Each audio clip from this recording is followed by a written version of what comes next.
Bismillahirrahmanirrahim. Assalamualaikum warahmatullahi wabarakatuh, teman-teman. Jumpa lagi dengan saya, Hida Handayani. Kali ini saya akan membahas materi ke-10 di mata kuliah Diagnostik Kesulitan Belajar, yaitu mengidentifikasi alternatif pemecahan kesulitan belajar kasus individual melalui layanan konseling individu. Di sini kita akan membahas 3 submateri. Yang pertama mengenai pengertian dari konseling individu.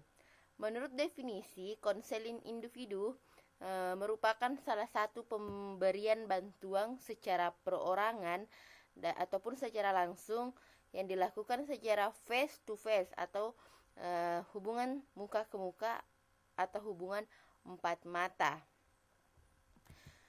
Konseling adalah suatu proses yang terjadi dalam hubungan seseorang dengan seseorang, yaitu individu yang mengalami masalah yang tak dapat diatasi atau tidak dapat dipecahkan dengan seorang petugas profesional yang telah memperoleh pelatihan atau pengalaman untuk membantu kliennya untuk memecahkan kesulitannya.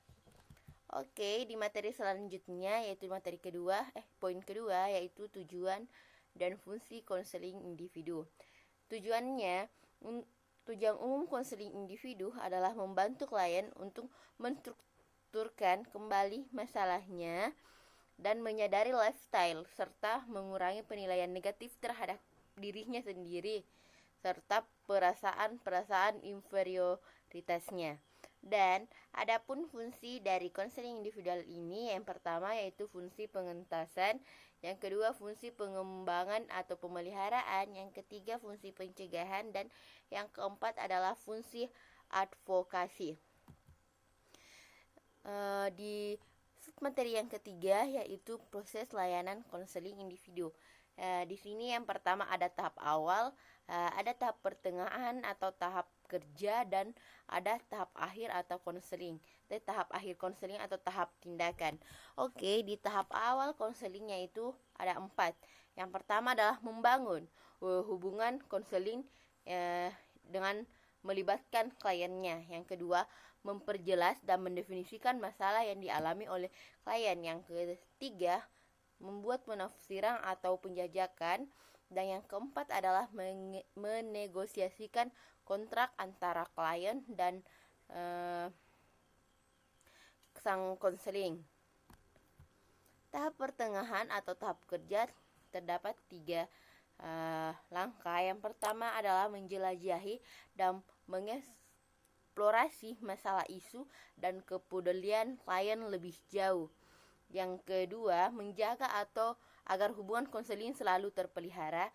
Dan yang ketiga adalah proses konseling agar berjalan sesuai dengan kontrak. Tahap akhir konseling atau tahap tindakan yaitu menurunnya kecemasan klien. Hal ini diketahui oleh seorang konselor dengan menanyakan keadaan kecemasan kliennya. Yang kedua, adanya perubahan perilaku klien ke arah yang lebih positif, lebih baik, sehat, dan dinamiks. Yang ketiga, adanya rencana hidup di masa yang akan datang dengan program yang jelas atau terstruktur. Dan yang keempat adalah terjadinya perubahan sikap positif klien. Oke teman-teman, sekian dari materi hari ini. Sampai ketemu di materi selanjutnya. Assalamualaikum.